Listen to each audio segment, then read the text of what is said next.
sur le produit scalaire dans l'espace, les sphères de l'espace, et plus précisément les équations de sphères. Donc définition, une sphère, c'est une sphère de centre I et de rayon R, c'est l'ensemble des points M qui sont à une distance R du point I. Donc la sphère, c'est creux, hein. La sphère, c'est une surface, contrairement à une boule, c'est plein. Donc là, nous, on s'intéresse seulement aux sphères, donc au bord, hein, de cette surface. Alors, propriété, donc l'espace étant muni d'un repère orthonormé OJK, si I est le point de coordonnées x, y, z, i, et si R est un réel strictement positif, alors un point M de coordonnées x, y, z appartient à la sphère de centre I et de rayon R, si et seulement si ces coordonnées vérifient x moins xi au carré plus y moins yi au carré plus z moins zi au carré égale R au carré. Et ça, c'est ce qu'on appelle une équation cartésienne réduite de la sphère S. Alors, la démonstration est très facile, hein. Vous prenez un point M de coordonnées x, y, z. Ce point M appartient à la sphère si et seulement si la distance IM est égale à R, par définition. Maintenant, comme IM et R, ce sont des nombres positifs, ça équivaut à dire que IM carré égale R carré. Or, on est dans un repère orthonormé, donc la distance IM carré se calcule avec la formule habituelle, x moins xi carré plus y moins yi carré plus z moins zi carré. Et donc, on arrive bien au fait qu'un point M appartient à la sphère si et seulement si cette somme de carrés égale le rayon au carré. Donc, ce n'est rien d'autre, en fait, que la formule de la distance, hein, sauf qu'on l'a écrite au carré pour éviter d'avoir des racines, mais c'est exactement la formule de la distance. Alors, exemple, on se donne deux points A et B, déterminer une équation de la sphère, une équation cartésienne de la sphère de diamètre AB, donc l'unique sphère qui passe par A et B. Alors, on note I, le milieu de AB. Donc, I a pour coordonnées la moyenne des coordonnées, donc moins 1 plus 2 sur 2, 3 plus moins 6 sur 2, 4 plus 0 sur 2. Ça nous fait donc 1 demi, moins 3 demi et 2. Et le rayon de la sphère, c'est la distance IA ou la distance IB, comme vous voulez, hein. Le centre de la sphère, c'est I. On sait que A et B sont sur la sphère, donc on calcule IA ou IB, vous trouverez la même chose. On utilise la formule IA carré, ça va faire moins 1 moins 1 demi au carré, plus 3 moins 3 demi au carré, plus 4 moins 2 au carré. Voilà, et donc ça on trouve que ça fait 53 sur 4. Donc finalement, l'équation réduite, c'est x moins xi, donc moins 1,5, plus y moins yi, mais comme yi c'est moins 1,5, les deux moins font un plus, au carré, z moins 2 au carré, égale 53 sur 4. Voilà, des questions là-dessus?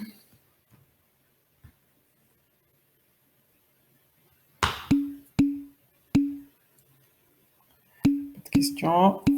Alors, on continue avec une application intéressante. Vous savez, je pense, depuis le collège, que quand vous avez un triangle rectangle, eh bien, donc, il est censé être rectangle, ce triangle. Le cercle circonscrit à ce triangle, c'est-à-dire le cercle qui passe par les trois sommets, c'est le cercle de diamètre l'hypoténuse. Un triangle rectangle est inscrit dans le cercle de diamètre l'hypoténuse. Alors, en fait, de manière plus générale, si vous avez deux points A et B, imaginez que là, c'est le point A, là, c'est le point B. Si vous cherchez tous les points C, tels que A, B, donc ici c'est A, ici c'est B, et vous cherchez tous les points C, tels que le triangle ABC soit rectangle. Eh bien, l'ensemble de tous les points C tels que ABC soit rectangle, ça va être le cercle de diamètre AB, sauf les points A et B, puisque si on est en A ou en B, on n'a pas vraiment de triangle. Mais donc, c'est tous les points A et B. Et si, de manière un peu moins restrictive, au lieu de chercher tous les triangles rectangles, on cherche tous les points C, tels que CA et CB soient des vecteurs orthogonaux, dans ce cas-là, c'est tout le cercle. Puisque dans ce cas-là, même si C est sur A, dans ce cas-là, CA, ça vaut le vecteur nul, et le vecteur nul, il est orthogonal à n'importe qui. Donc, l'ensemble des points C, tels que CA et CB soient orthogonaux, c'est le cercle de diamètre AB. Bon, ben, dans l'espace, on va avoir la même chose, sauf qu'à cause de la troisième dimension, ça ne sera plus un cercle, mais ça sera une sphère. Donc c'est ce qu'on va prouver. Alors la démonstration est la même en fait que dans le plan, c'est juste la conclusion qui change. Donc notons S, l'ensemble des points M de l'espace tels que MA et MB sont orthogonaux. Notons I, le milieu de AB. Alors un point M appartient à l'ensemble S, si et seulement si le produit scalaire MA, MB est nul, par définition. Ensuite, je découpe mes vecteurs MA et MB à l'aide du milieu I, donc ça fait MI plus IA scalaire MI plus IB. Je développe par distributivité du produit scalaire, ça fait MI carré plus MI scalaire IB plus IA scalaire MI plus IA scalaire IB. Ensuite, je dis que par symétrie du produit scalaire, IA scalaire MI, c'est la même chose que MI scalaire IA. Et puis, comme I est le milieu de AB, le vecteur IB égale moins le vecteur IA. Alors, le carré scalaire, c'est la même chose que le carré de la longueur. Ici, j'ai 2 fois MI qui apparaît, donc je vais pouvoir ici mettre en facteur MI. Ça, c'est grâce à la distributivité, ce qu'on appelait aussi la bilinéarité du produit scalaire, donc je peux factoriser par MI. Ça fait MI facteur de IB plus IA, mais IB plus IA, c'est le vecteur nul, parce que I est au milieu de AB. Et là, j'ai IA scalaire moins IA, ça fait donc moins IA scalaire IA, c'est donc égal à moins le carré scalaire de IA. Donc le terme ici disparaît, puisque ce vecteur-là est nul. Donc ça, ici, ça disparaît. Et il reste donc juste MI moins MI carré moins IA carré. Et donc ça, c'est égal à 0. Donc ça équivaut à dire que MI carré égale IA carré. Comme ce sont des longueurs, ça équivaut à dire que IM égale IA. Donc on vient de montrer qu'un point M est dans l'ensemble S qui nous intéresse, si et seulement si la longueur IM égale la longueur IA. Ça, c'est exactement dire que S, c'est la sphère de centre I et de rayon A, mais comme I, on l'a choisi au milieu de AB, c'est exactement dire que c'est la sphère de diamètre AB. Donc dans l'espace, l'ensemble des points M, tels que les vecteurs MA et MB sont orthogonaux, c'est la sphère de diamètre AB. Des questions ?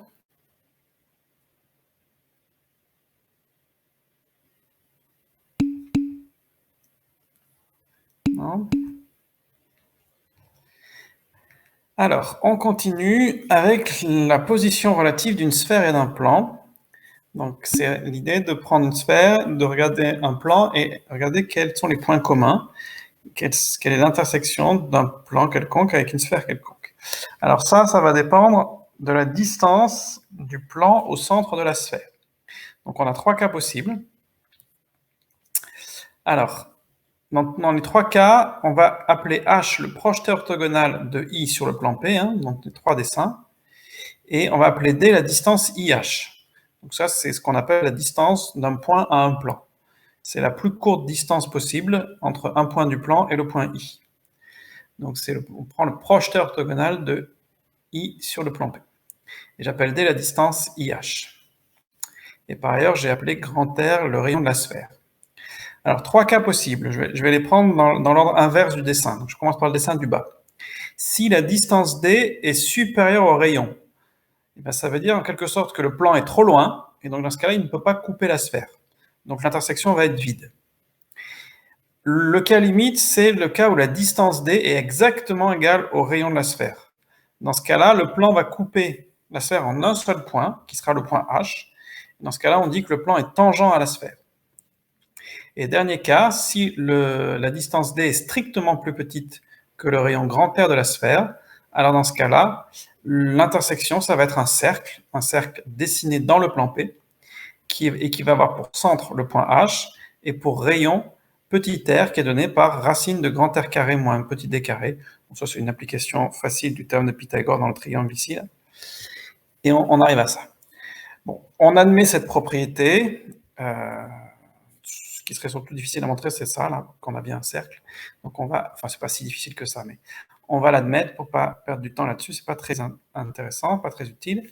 Ce qui est plus utile, c'est l'exemple qui suit, parce que ça va nous permettre de voir plusieurs choses importantes. Donc, on se place toujours dans un repère orthonormal OIJK, et on prend un point I de coordonnées 1, moins 2, 0, et P, le plan d'équation cartésienne x plus y moins 3z plus 4 égale 0. Et on nous demande de déterminer l'intersection du plan P avec la sphère de centre I et de rayon 3. Donc pour ça, on va regarder le projeté orthogonal du point I sur le plan P, que j'appelle H.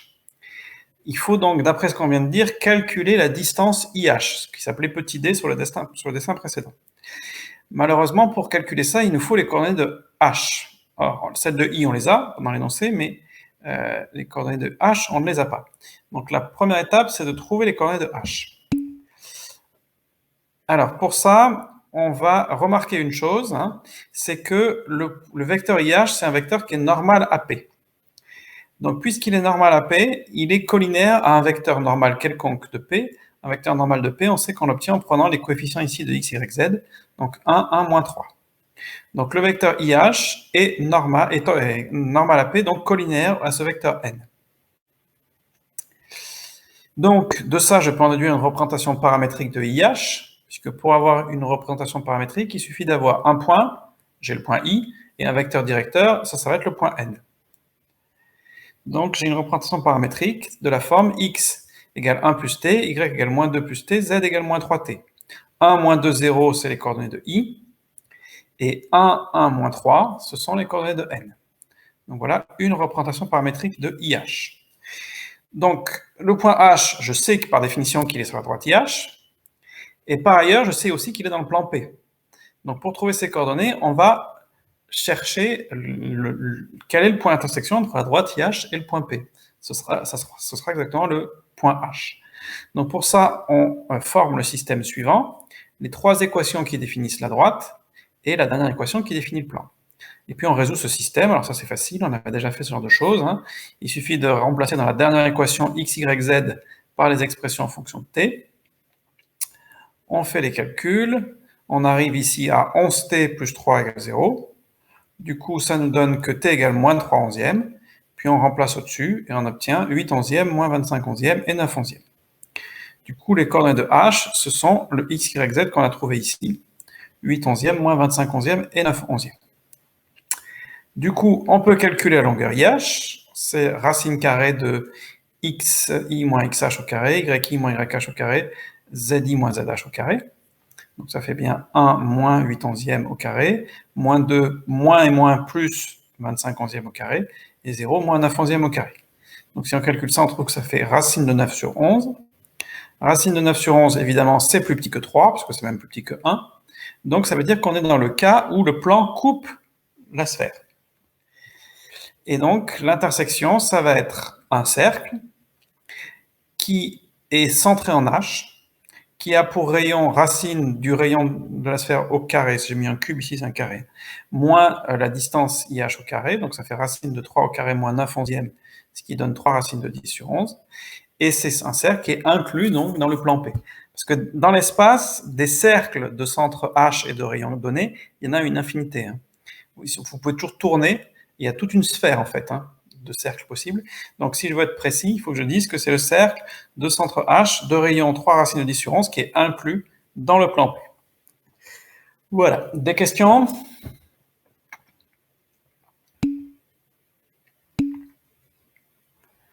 de questions?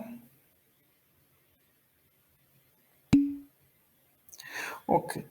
Donc, on a fini le chapitre. Je vais mettre les corrigés des exercices là tout de suite en ligne.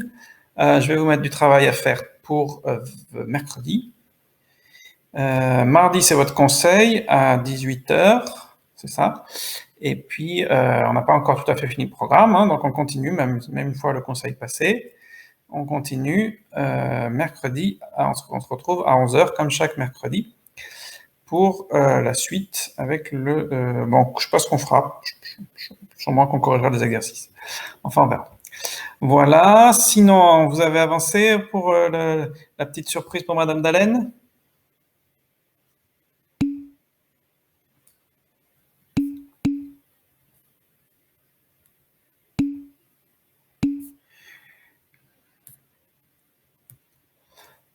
Oui, donc vous envoyez vos vidéos à Léo, et qui va monter tout ça. Donc ceux qui n'ont pas pensé, pensez à le faire, envoyez une petite vidéo courte à Léo, et comme ça on diffusera ça à Madame Dallène lors du conseil de classe mardi soir. C'est pas à moi qu'il faut l'envoyer, Luna, c'est à Léo. Hein. Et puis du coup, Léo, par contre, une fois que tu auras la vidéo, tu me l'enverras pas. Ça passera par mail, tu penses?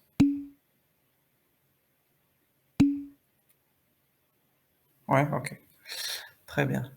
Donc du coup, une fois que tu l'auras monté, tu me l'enverras pour que je l'ai à disposition pour mardi soir. Oui, oui, sinon on fera un oui transfert, il n'y a pas de problème. Voilà, donc il y avait ça. Sinon, est-ce qu'il y a des questions Parcoursup? Donc Élise, j'ai bien reçu ton mail. Si tu veux, après la séance, on fait une conversation en audio, ce sera plus simple pour parler que par mail. Ok. Et sinon, les autres, est-ce qu'il y a des questions par rapport à Parcoursup? Ah oui, vous avez vu au fait les modalités du bac. Hein, vous avez vu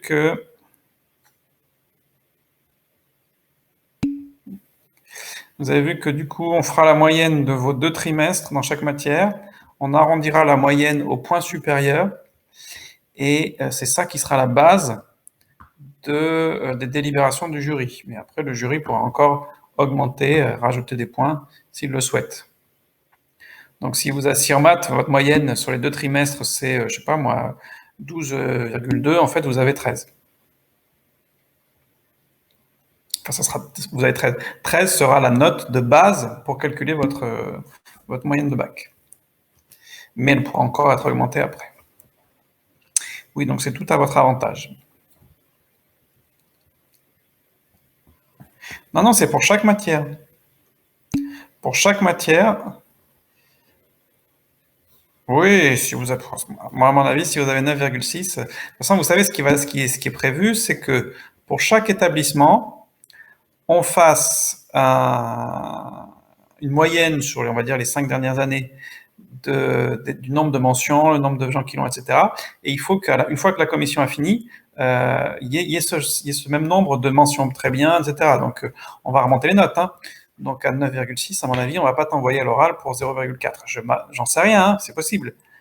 D'ailleurs, on préparera l'oral au cas où, mais à mon avis, 9,6, ils vont remonter pour que vous ayez 10. Hein. Vous faites en fonction des notes sur Parcoursup, parce que moi, sur les bulletins, il manquait italien. C'est pas moi qui fais, hein, c'est Madame Lenoble, hein, c'est le chef d'établissement qui doit remonter tout ça, donc je sais pas. Non, mais c'est pas en fonction de Parcoursup, hein, c'est en fonction des bulletins qu'on a au lycée. Hein.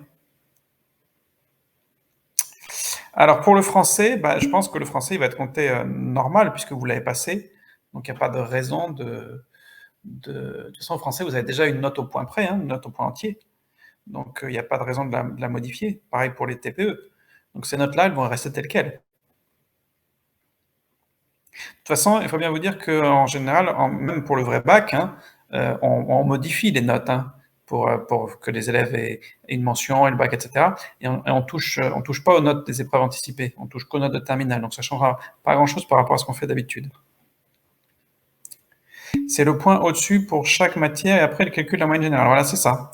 Donc dans chaque matière, on fait la moyenne du premier et du deuxième trimestre de terminale et on arrondit pour chaque matière cette moyenne au point supérieur. Et après, on fait la moyenne de ces notes arrondies.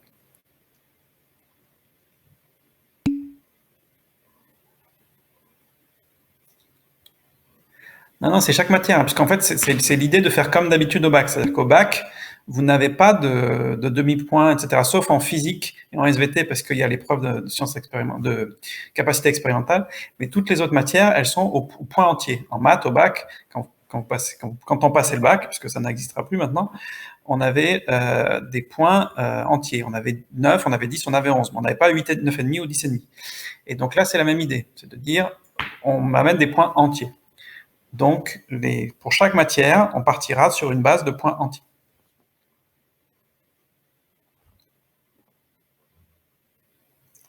D'autres questions?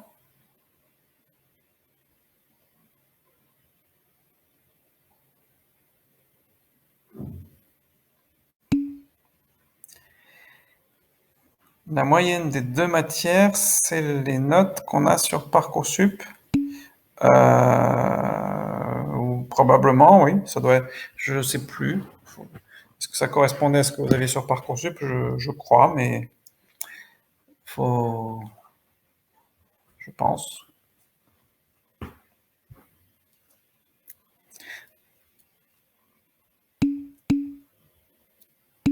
Ça vous dérangerait si je vous demandais par mail votre avis entre 2 formations? Non, Sophie, ça me dérange pas du tout, tu peux, hein, pas de problème.